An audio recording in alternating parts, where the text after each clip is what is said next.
Hello students, welcome to EPG Pathshala. In this session, we shall discuss the topic climate models. After reading the module, you shall be able to define what is climatic model. Then you shall be able to know what different types of climate models.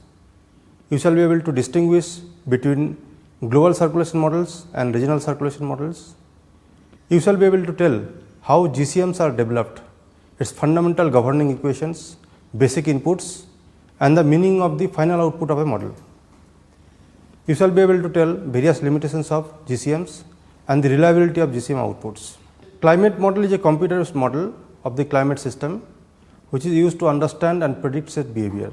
It incorporates the physics and chemistry of the atmosphere and the oceans and aim to answer questions such as when the next El Nino might occur and what might happen if concentration of greenhouse gases becomes double or triple. The challenge for climate model is to run forward in time much faster than the real atmosphere and oceans. To do this, they must make a large number of simplifying assumptions and perform huge number of calculations. It is used to analyze different aspects of climate. They can be relatively simple, one-dimensional, two-dimensional or three-dimensional, and can be applied to a single physical feature of climatic relevance. They may contain fully interactive three-dimensional processes in all three aspects of the Earth system like atmosphere, ocean and land surface. One-dimensional models were initially used for energy-related studies of the climate system. As greater confidence is obtained in the way a simple model can handle a particular process, the ideas were then incorporated into more complex two-dimensional, three-dimensional and four-dimensional representations. This schematic diagram explains the process of a climate model development. First, observations are recorded to know about different physical, chemical and biological processes. Then these processes are quantified and approximated in the form of some mathematical equations. For relatively complex processes, parameterization is done. Then numerical methods are chosen to solve these equations using computers. Model is run again and again, that is simulated to churn out results. During model run, forcing factors and boundary conditions are imposed based on the actually observed data. Model outputs are compared with actual observations to check the validity of the results, and once validated, models can be used to give projections and analysis of mechanism of a system. Roles of climate models. First, to perform climate projections, that is to simulate and understand climate changes in response to the emission of greenhouse gases and aerosols. Second, to improve our knowledge of the most important characteristics of the climate system and the causes of climatic variations. Obviously, climatologists cannot perform experiments on the real climate system to identify the role of a particular process clearly or to test a hypothesis. However, this can be done in the virtual world of a climate model. Different types of climate models. Depending on the number of interactive components of the climate system that are used in a climate model and the details of description and number of processes included, climate models can be grouped as can be seen in this figure. In this slide at the extreme left, there is EBMs, that is energy balance models, which uses most simple version of climate system dynamics. The variables are often averaged over large regions, sometimes over the whole globe. On the other hand, at the far right, it is the GCMs or global circulation models, which are most complex, and in between the two there are EMICs, that is Earth models of intermediate complexity. Earth system models. It includes physical behavior of the atmosphere, ocean and sea ice.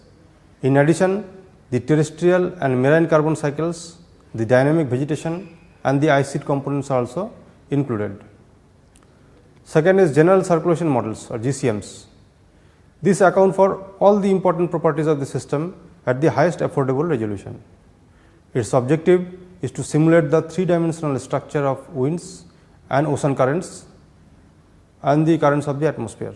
GCMs were divided into atmospheric general circulation models or AGCMs, then ocean general circulation models also called as OGCMs.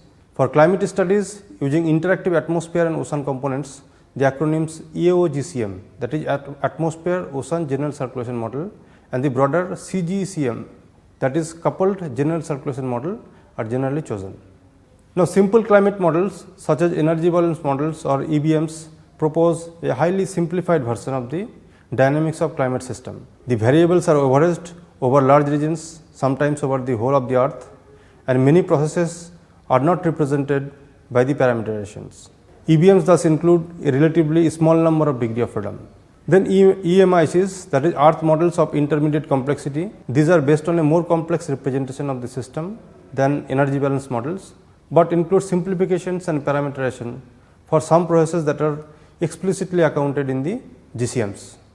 This figure gives in nutshell what we just discussed. EBM and RCMs are the least complex, comes under one dimensional model, then SDM or statistical dynamic model, then EMICs, this comes under two dimensional model, then AGCM, OGCM, then obviously EOGCMs and nested regional climate models are examples of 3D climate models. Various weather forecasting models are type of AGCMs. What are GCMs? Global climate models or general circulation models are comprised of fundamental concepts and parameterizations of physical, biological and chemical components of the climate system. These concepts and parameterizations are expressed as mathematical equations which are averaged over time and grid volumes. The equations describe the evolution of many variables like temperature, humidity and pressure, and together define the state of the atmosphere. These equations are then converted to a programming language so that they can be solved on a computer and integrated forward in discrete time steps. Now, let us look at the basic equations which are used in the model. The basic equations for atmospheric flows are from the principle of the conservation of mass, momentum and energy. The conservation laws are derived considering the rates of changes in mass, momentum and energy per unit volume. The basic equations that govern the atmosphere can be formulated as a set of 7 equations with 7 unknowns. These are the 3 components of the wind velocity, U, V and W, the pressure P, temperature, then specific humidity Q and the density. Newton's second law of motion, which is also called momentum equation, where force equals mass times acceleration. F vector is equal to m is mass into a vector, that is acceleration. Equation 2 is d v vector by dt is equal to minus 1 by rho into nabla vector into p minus g vector plus friction vector minus 2 omega vector into v vector. In this equation, d by dt is the total derivative which includes a transportation term also. d by dt is equal to del by del t plus v vector into nabla vector. G vector is the apparent gravity vector, that is it takes into account the centrifugal force. F friction vector is the force due to friction and omega vector is the angular velocity vector of the earth, which is also the last term in the Coriolis force. The continuity equation or the conservation of mass, this is expressed as d rho by dt is equal to minus nabla vector into rho v vector. The conservation of the mass of water vapor, this is equation 5. Del rho q by del t is equal to minus nabla vector into del v vector into q plus rho e minus c, where e and c are evaporation and condensation respectively. Next equation is the equation that pertains to the first law of thermodynamics, that is the conservation of energy equation. A q is equal to Cp into d capital T by dt minus 1 by rho into d rho by dt, where q is the heating rate per unit mass and Cp is the specific heat of air at constant pressure. Then the next equation is the equation of state, which is P is equal to rho into Rg into T. Now, let us look into the inputs for the climate models. First is earth properties inputs. This is like radius and period of rotation, land topography, coastline and bathymetry of the ocean. Then properties of the land are the second inputs. These contain like shape, background albedo, roughness of the land surface, some dynamic properties of the soil like organic matter, soil structure, bulk density, water and nutrient holding capacity of the soil. Then third set of inputs is the boundary conditions for all subsystems that are not explicitly included in the model. These are like distribution of vegetation, complex topography of ice sheets, coastlines and land cover inhomogeneity. Next set is solar forcing inputs. These are like monthly or annual solar irradiance, then emissions of greenhouse gases or CO2 and at monthly or annual scale for every grid, and concentration of greenhouse gases and aerosols for each grid. Then volcanic forcing inputs. These include dust, water vapor and SO2, and ozone. The time evolving 3D concentrations for forcing in models that do not include interactive chemistry. Next set is land use. The inputs are like emissions from land cover changes. In general, informations needed to run a GCM are the initial state of all variables in all boxes, then a description of the land surface, that is topography and land use, then solar radiation, then gas and aerosol composition of the atmosphere. While the resources needed to run a GCM are supercomputer, which includes many processors and huge memory, about 100 terabyte disk space, and time. It takes about 2 weeks. Model initialization and spin up. In order to start a model run, the values of certain variables which is actually going to predict, like temperature, salinity, density, sea level and velocity, these need to be specified over various model parameters like model domain, model grids and bathymetry. Numerical weather prediction integrations started from very similar initial conditions may result in quite different forecasts. Simulations with climate models can never be directly compared to observations. It is not advisable to compare a single month or year data from model simulations to the corresponding month or year of the observations. Rather, comparing statistics of a long period like a decade or more is justified. Spin up. It is the time taken for an ocean model to reach a state of statistical equilibrium under the applied forcing.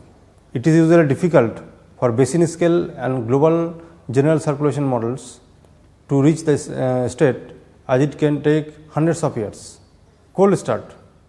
It occurs when a model is first initialized and needs to be spin up.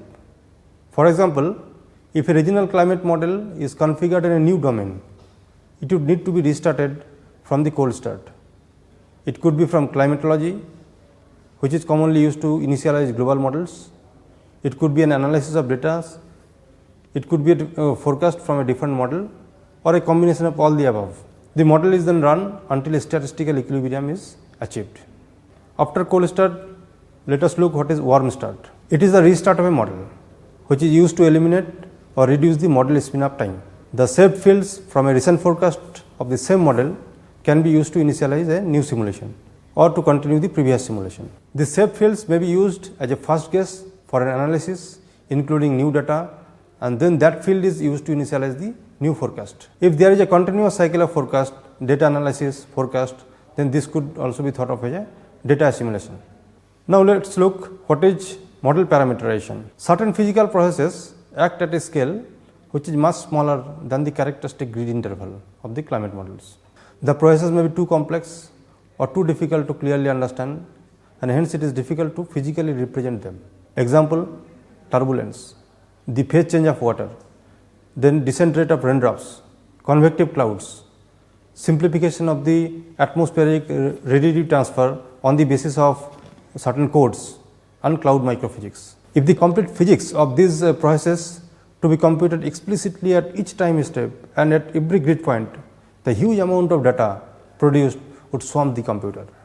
So, in case of parameterization, simplifying equations are developed to represent the gross effect of many small scale processes within a grid cell. It is the method of replacing very small scale or complex physical processes in the model by a simplified process. Now, steps to do parameterization.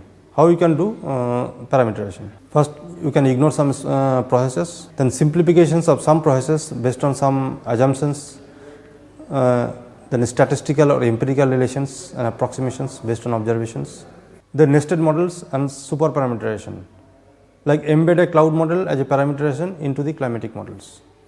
Now, there are some problems in parameterizations. The current parameterization schemes are too small to describe the nature of the process. Our knowledge about physical processes and feedback mechanism limits the improvement of parameterization. Now, super parameterization seems to be a better way to represent physical processes compared to conventional parameterization. It is only used in cloud processes. Computational cost in case of super parameterizations are very expensive, about 100 to 1000 times more than the conventional parameterizations. Now, let us see what are AOGCMs and coupled GCMs. Climate prediction models must handle the properties of the atmosphere in 3 dimensions and work with current analysis of the ocean surface temperature and at least some basic land surface processes. These models are known as AOGCMs. Studies of the ocean can concentrate on 3-dimensional properties of ocean, then these are known as OGCMs. At the interface, the atmosphere is coupled to the land and oceans through exchange of heat, moisture and momentum. These models of the climate system are usually known as coupled GCMs. Now, the comparison between numerical weather prediction models and global circulation models. First, let us see what are the differences. GCM uses the same equation of motion as the NWP model, but the purpose is to numerically simulate changes in climate as a result of slow changes in some boundary conditions like solar constant or physical parameters like greenhouse gas concentration. NWP models predict the weather in the short and medium range future. For short range it is up to 1 to 3 days, for medium it is 4 to 10 days. GCMs run much longer, for decades or more. A good numerical weather prediction model accurately predicts the movement and evolution of disturbances like frontal systems and tropical cyclones. A global circulation model should do this as well, but all types of models are so much after some time that it takes about 2 weeks. So, it becomes useless from the perspective of weather forecast. An error in the sea surface temperature by a few degrees Celsius or a small but systematic bias in cloudiness throughout the model matter little to a NWP model. But for a GCM, these factors are important because GCMs run over a long term. GCMs ignore fluctuating conditions when considering long term changes, whereas NWP models take note of the very slow processes. GCMs are coupled atmospheric ocean models. Short to medium range NWP models are usually not coupled to a dynamic ocean models. Now, look at the similarities. GCMs as well as NWP models numerically simulate the state of the atmosphere using a finite expression of the equations of motion. The time step of any model of the atmosphere or ocean is constant by the CFL criteria. That is, the time step must be too small for the fastest travelling disturbance to have time to traverse the distance of the grid spacing. All models parameterize atmospheric radiation, subgrid scale motion, chemistry and cloud physics. Both of them are generally spectral in design. Spectral models assume that the model domain continuously repeats itself, and this applies to the earth. After travelling 360 degrees around the globe, we return to the initial point.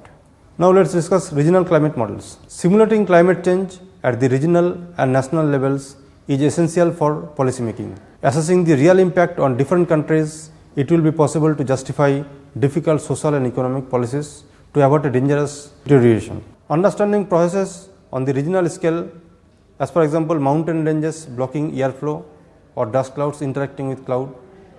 So, understanding these processes will ultimately have impacts at the global level. RCMs are particularly attractive for mountain regions and coastal zones, as their complexity is unresolved by the coarse structure of a coupled GCM grid. Now, nested modeling. One technique used to overcome the coarse spatial resolution of coupled GCMs is nested modeling. This involves the linking of models of different scales with a GCM to provide increasingly detailed analysis of local conditions, while using the general analysis of the global output as a driving force for the high resolution model. Results for a particular region from a GCM are used as initial and boundary conditions for the RCM, which operates at a much higher resolution and often with more detailed topography and physiological parameters. Model resolution. First, let us talk about spatial resolution. It specifies how large the grid cells in a model are, generally expressed in terms of degrees of latitude and longitude. Then typical spatial resolution, which was used in first IPCC assessment report, was much less compared to the 4th IPCC assessment report or the latest one. The vertical resolution is also varied. In first assessment report, the models had a single layer slab ocean and 10 atmospheric layers. Whereas in case of 4th assessment report, the models often include 30 layers in the ocean and another 30 layers in the atmosphere. Now, temporal resolution. It refers to the minimum size of the time steps used in models. Alternatively, it is the least time scale that is required for calculation of the various properties of the model. Climate models are typically run with time steps of about 30 minutes. A climate model run for a century might therefore involve 17,53,152 time steps. All model parameters like temperature, wind, humidity, etc. would be calculated at each of these thousands of millions grid points in the model at each of these time steps. So, all these indicate lots of calculations and require a supercomputer for huge data storage. What does the model output represent? GCMs are among the most advanced tools which use transient climatic simulations to simulate climatic conditions on Earth hundreds of years into the future. Climate model generates large number of variables as for example temperature, precipitation, humidity, winds, etc. over the whole globe and for a specified grid location. We can get wide range of variables for future projections from GCM outputs depending on different types of forcings or RCPs, that is representative concentration pathways. Variables calculated at each grid point does not represent the real world value at that location on the Earth surface, but it is interpreted one at a grid point as a mean of the entire box. Limitations of climate models. Models perform optimally under circumstances represented by the parameter datasets. So, it might not be optimal for the future. There is no best model. Multimodal ensemble approach is the best one. There is no proof that real world develops as models project even if emissions would be exactly as prescribed. Now, the complexities like subsystem process and feedbacks etc. are not included in most models. Increased complexity alone does not make models better. Most climate models have resolutions of the order of 100 km or more. That is, the output represent only a mean value of the variable or parameter for the associated grid boxes, whereas there could be huge intra-grid variations in terms of actual observations. An imperfect ability to transform our knowledge into accurate mathematical equations, this is one of the limitations. Then limited power of computer to resolve the subgrid scale phenomena. Then models inability to reproduce important atmospheric phenomena. The next is inaccurate representation of the complex natural interconnections. To summarize, climate model is the computer based model of the climate system to understand and predict its behavior. Climate models are the fundamental tools that can be used to simulate the past, present and future. Its temporal and spatial resolutions have improved starting from 1990s, that is the time when first IPCC report was made, to the latest assessment report. Still to date, GCMs are not adequate to simulate the present climate at the sub-regional or local scale climate. This indicates the need of a regional climate models. They do not represent the real world value at the location on the Earth surface, but it is the mean value over the associated grid box. There is considerable confidence that climate models provide credible quantitative estimates of future climate change, particularly at continental scale or above. Confidence in model estimates is higher for some climate variable, like there is higher confidence for predicting temperature than that of rainfall.